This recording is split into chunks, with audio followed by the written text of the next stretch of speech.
The vanished nightmare. The throne room of the Korthok flagship, Bloodfang Dominion, trembled under the weight of Empress Cyroth's rage. Her crystalline exoskeleton gleamed blood-red in the harsh lighting as she towered over her cowering generals. 4 arms gestured wildly while her triple-jointed legs clicked against the metal floor in an ancient rhythm of fury. Shadowmoor has vanished. Without a trace, she hissed, her voice like grinding glass. The assembled Korthok warriors, each standing nearly 7 feet tall with their mantis-like features, shuffled backward. Their compound eyes reflected the Empress's wrath, but none dared speak.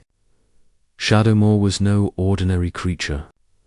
It was a void hunter, a predator from the gas giant moons of Zarian Prime. Standing 12 feet tall when fully extended, Shadowmoor possessed midnight black fur that seemed to absorb light itself. Its 6 powerful legs could crush starship hulls, while retractable claws sharp enough to pierce battle armor extended from each limb. Most terrifying of all were its 3 heads, each equipped with rows of crystalline teeth that could bite through reinforced titanium. The creature had been the Empress's ultimate weapon for over 2 decades, striking fear into the hearts of rebels across 17 star systems. General Vectus, his scarred carapace telling tales of countless battles, finally found courage to speak. "My Empress, we have searched every compartment of the ship. The beast has simply disappeared. Our sensors detect no breach, no escape pods launched. It is as if Shadowmoor has simply ceased to exist." Meanwhile, 15 decks below, in the cramped human maintenance quarters, Jake Chen sat hunched over a diagnostic tablet, trying to ignore the constant hum of the ship's engines. The 28-year-old systems technician had been working aboard Korthok vessels for 3 years now, ever since the Terran Federation had signed the controversial labor exchange agreement. Humans, it turned out, possessed an intuitive understanding of complex systems that even their alien creators struggled to comprehend. "Jake," whispered Sarah Martinez from her workstation across the narrow room. "Do you hear that weird breathing sound?" Sarah, an environmental systems specialist, had been Jake's partner on this assignment for 8 months. Her keen observational skills had saved them from numerous technical disasters. Jake paused his calibrations and listened carefully. Indeed, there was a slow, rhythmic breathing coming from somewhere near his feet. He looked down and nearly dropped his tablet in shock. Curled beneath his workbench was the most magnificent and terrifying creature he had ever encountered. 12 feet of pure predator lay peacefully sleeping, its 3 massive heads resting on enormous paws. The creature's midnight fur rippled with each breath, and somehow, impossibly, it had compressed its enormous frame to fit in the tiny space. "Sarah," Jake whispered urgently, his voice barely audible. "Don't make any sudden movements, but look under my workstation." Sarah turned slowly, and her brown eyes widened with a mixture of terror and fascination. She recognized the creature immediately from the holographic wanted displays throughout the ship. This was Shadowmoor, the Empress's legendary war beast that had allegedly devoured an entire Centauri mining station just 6 months ago. That's the thing that destroyed the rebellion fleet at Kepler 442, she breathed, her voice trembling. Jake nodded, his mouth suddenly dry. "I know. What do I do? I can't move without waking it up." The creature stirred slightly, and both humans froze like statues. One of its 3 heads lifted, revealing eyes like pools of liquid mercury that seemed to hold ancient intelligence. The central head fixed its gaze on Jake's face, and time seemed to stop. For what felt like an eternity, human and predator studied each other. Jake expected to see hunger or malice in those alien eyes, but instead found something unexpected: loneliness. The creature's gaze was questioning, almost hopeful. Then, to Jake's amazement, Shadowmoor lowered its head again and pressed closer to his feet, emitting a sound Jake had never heard before, a deep, resonant purring that vibrated through the metal floor. "I think," Sarah said slowly, her scientific mind already analyzing the situation, "it likes you over the next 2 hours." As emergency alerts echoed through the corridors and search teams combed every section of the massive ship, Jake found himself in the strangest predicament of his life. The galaxy's most feared predator refused to leave his side. Every time Jake attempted to move, Shadowmoor would open its mercury eyes and emit a soft whimper that sounded heartbreakingly lonely. The creature would then gently place one enormous paw on Jake's foot, as if pleading him not to leave. "This is incredible," Jake murmured, slowly extending his hand toward the creature's nearest head. The fur felt surprisingly soft, almost silky, and warm to the touch. Shadowmoor leaned into the contact, its purring growing louder and more content. Sarah, meanwhile, was documenting everything with fascination. "Jake, look at its behavior patterns. This isn't random. Shadowmoor is exhibiting classic pack bonding behaviors. In the wild, void hunters live in family groups of 8 to 12 individuals. The Korthok have been keeping it completely isolated, treating it as a weapon instead of a sentient being." Jake continued stroking the creature's massive head, marveling at how something capable of such destruction could seem so peaceful. "You know what I think? I think it's been waiting for someone to show it kindness instead of fear," as if understanding his words. Shadowmoor opened all 6 eyes and gazed at Jake with what could only be described as gratitude. The peaceful moment was shattered when the ventilation grate above them exploded inward. Empress Xyrath herself dropped through the opening, her personal guard following close behind. Energy weapons immediately trained on the humans as the Empress's forearms spread in a threatening display. "Step away from my war beast, mammals," she commanded, her voice dripping with venom and authority. Shadowmoor's transformation was instantaneous and terrifying.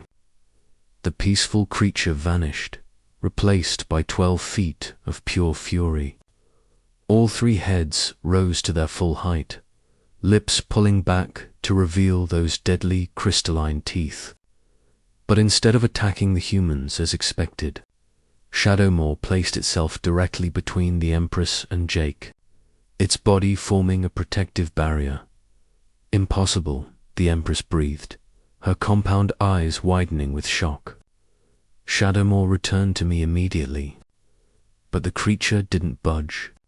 Instead, it lowered its heads protectively over both humans, a deep warning growl rumbling from all 3 throats simultaneously. The sound was so powerful it made the metal walls vibrate. "Your Majesty," Jake said carefully, his engineer's mind working to find a solution that wouldn't end in bloodshed. "Maybe we should talk about this. Shadowmoor seems to have made a choice, and I think we should respect that choice." The Empress's crystalline features twisted with rage and confusion. "It is my property, my ultimate weapon. I have invested decades in training this beast." Sarah stepped forward, despite the obvious danger, her voice steady but respectful. "With respect, Your Majesty, Shadowmoor isn't a weapon. It's a highly intelligent being that's been forced into slavery. And now it's choosing freedom, choosing companionship over servitude." The standoff continued for several tense minutes, weapons trained and ready. Then Shadowmoor did something that changed everything. The massive predator sat down, carefully wrapping its enormous form around both humans in a protective embrace, all three heads nuzzling gently against them. The sound of contented purring filled the small maintenance room, so powerful it resonated through the ship's hull. "This is unprecedented," the Empress whispered, her voice losing much of its venom. She was staring at her supposedly vicious war beast with something approaching wonder. Jake felt the weight of the moment and chose his words carefully. "Your Majesty, humans have learned something important over the centuries. You accomplish more through partnership and understanding than through fear and domination. Maybe it's time to try a different approach." The Empress stood motionless for a long moment, studying the extraordinary scene before her. Her most feared weapon, the terror of star systems, was curled up like an oversized pet with two small humans who showed no fear, only compassion and acceptance. Finally, after what seemed like an eternity, Empress Zyrath lowered her weapons. Her guards, taking their cue from their leader, reluctantly did the same. "Very well, humans. You have shown me something I did not expect to see in my lifetime. Shadowmoor has chosen you, and perhaps there is wisdom in such choices that I have been too blind to see." As the Empress and her retinue prepared to leave, she paused at the doorway. "You will remain with Shadowmoor, but in return, you will teach my people what you have learned about partnership and understanding. Perhaps it is time for the Korthak Empire to evolve."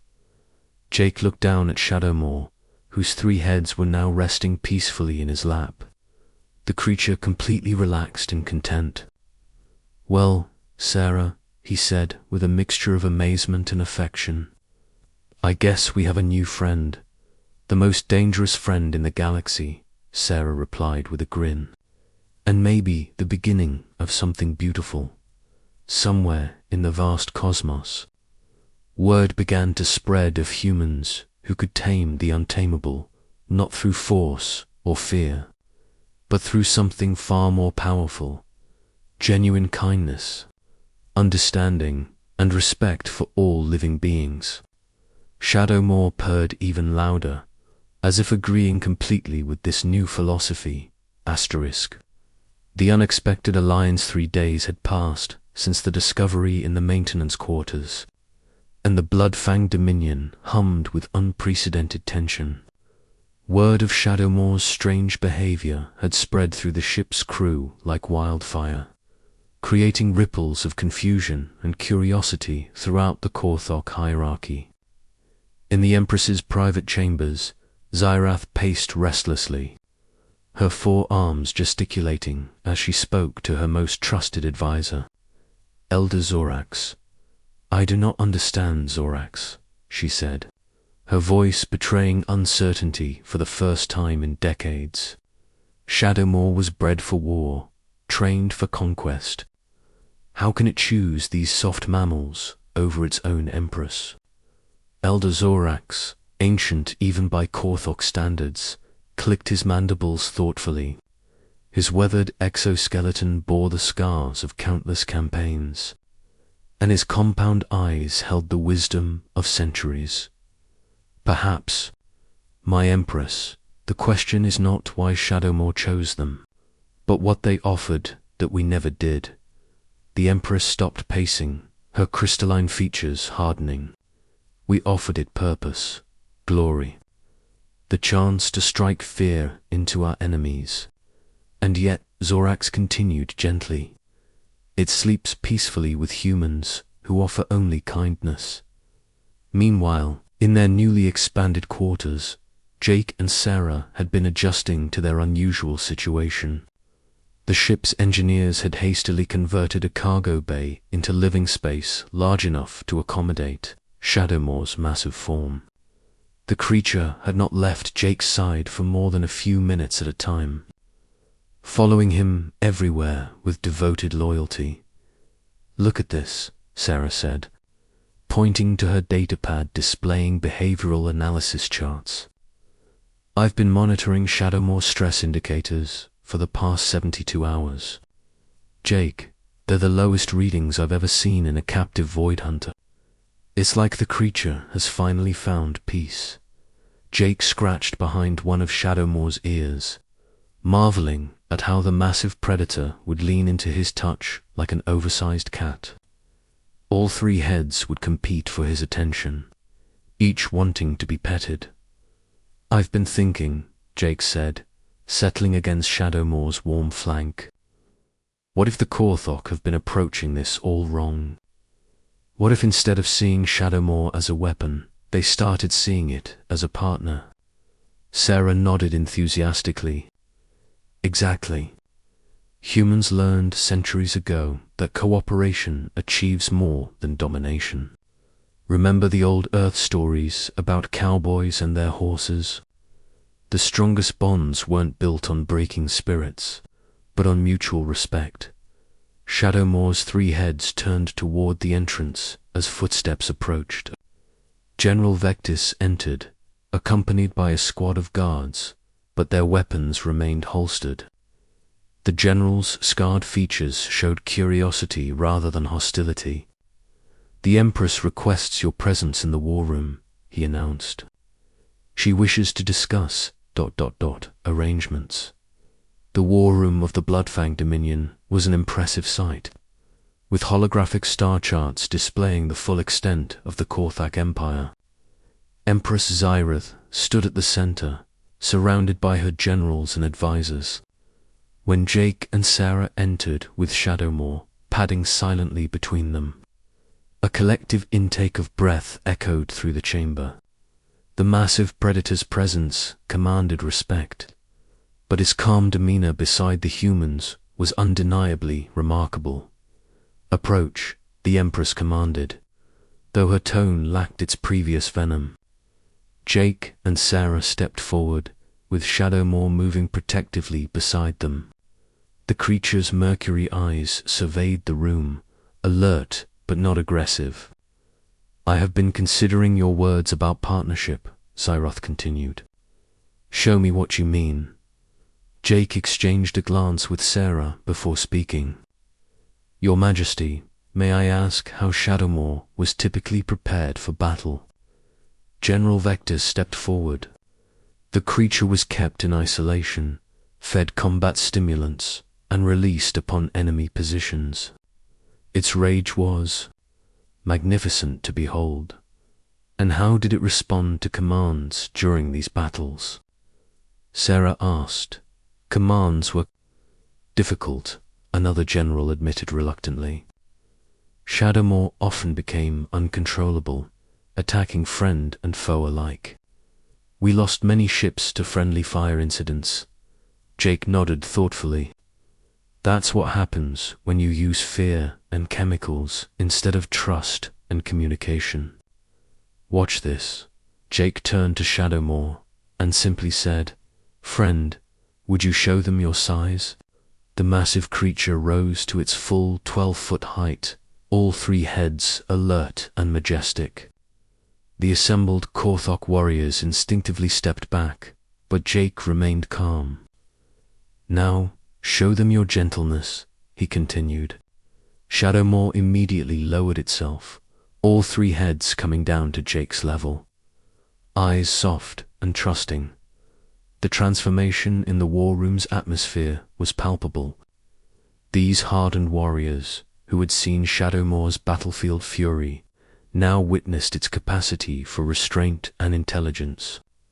"Remarkable," breathed Elder Zorax. "In all our years of training, we never achieved such precise control." Sarah stepped forward to address the Empress. "Your Majesty, Shadowmoor isn't just following commands. It's choosing to cooperate because it trusts Jake. That's the difference between a weapon and a partner." Empress Zyrith studied the scene intently. "And you believe this ... partnership could be more effective than our current methods?" "I know it could be," Jake replied confidently. "Shadowmoor's intelligence is incredible. instead of forcing it to attack blindly. Imagine if it could make tactical decisions, distinguish between friend and foe, even provide reconnaissance without endangering itself unnecessarily. General Vectus leaned forward with interest. Our enemies have learned to expect Shadowmoor's wild attacks, but a controlled, intelligent assault ...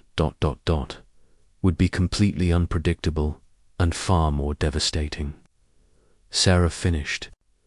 Plus Shadowmoor would be happier, healthier, and more willing to fight for the Empire because it would be fighting alongside friends rather than for masters. The Empress remained silent for several long minutes, her compound eyes fixed on Shadowmoor, who had settled comfortably beside Jake's feet. Finally, she spoke. Very well. I propose a trial period. Jake Chen, you will become Shadowmoor's official companion and trainer. Sarah Martinez. You will document this new approach and develop training protocols for other war beasts in our arsenal. But, she continued, raising one clawed hand, this partnership must prove itself in battle. We are approaching the Centauri Rebellion's stronghold in 3 days. If this new method fails, we return to the old ways.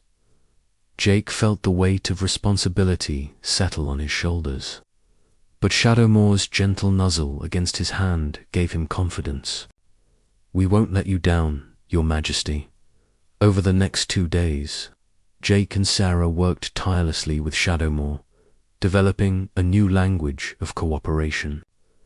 They discovered that the creature could understand complex, tactical concepts, distinguish between dozens of different alien species, and even show remarkable problem-solving abilities.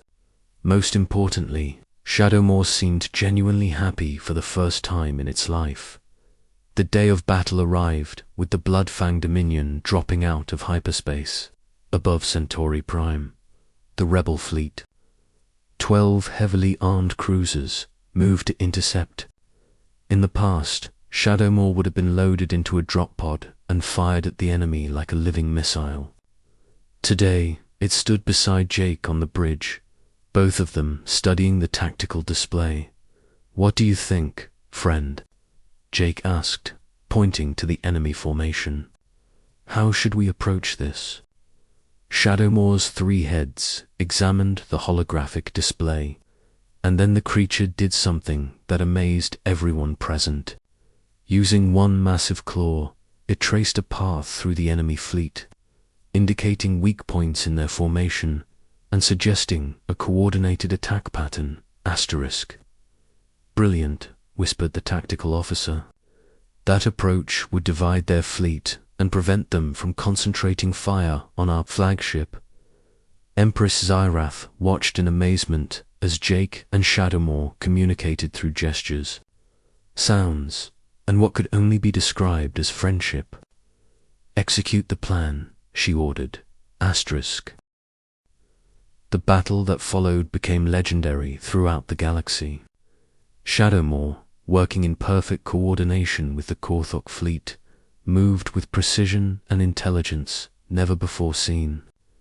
Instead of mindless destruction, the creature disabled key systems, captured enemy commanders alive, and even protected damaged Korthok vessels from counterattacks. The rebel fleet surrendered within 2 hours, with minimal casualties on both sides. As the crew celebrated their unprecedented victory, Empress Zyrath approached Jake and Shadowmoor in the observation deck. The massive predator was resting peacefully, all 3 heads contentedly receiving attention from its human friend. I owe you an apology, Jake Chen, the Empress said formally. You have shown me that strength comes not from domination, but from understanding. Partnership, not slavery. Jake looked up with a smile. Your Majesty, humans have a saying, the best way to make a friend is to be one. Shadowmoor was never your enemy. It was just waiting for someone to be its friend. Sarah joined them, her datapad filled with notes and observations. "This is just the beginning, Your Majesty. Imagine what we could accomplish if we applied these principles throughout the Empire. Cooperation instead of conquest, partnership instead of domination." The Empress nodded slowly. "Perhaps it is time for the Korthok Empire to evolve. Elder Zorax, issue a decree. We will establish new protocols for all our Alliance creatures. No more slaves, only partners." As word of the victory spread throughout the galaxy, a new legend was born. Not just of humans who could tame savage beasts, but of a revolutionary idea that kindness and understanding could transform even the most warlike civilizations. Months later, as Jake and Shadowmoor became the most famous partnership in the galaxy, other species began requesting human advisors for their own diplomatic and military programs. The Human Korthok Alliance became a model for interspecies cooperation, proving that even the most unlikely friendships could change the course of history. Shadowmoor purred contentedly as Jake scratched behind its ears, all three heads competing for attention. In the creature's mercury eyes, there was no longer loneliness or fear, only love and trust. And across the galaxy, that transformation gave hope to countless beings that a better future was possible, one built on friendship rather than fear, understanding rather than conquest, and love rather than domination. Asterisk.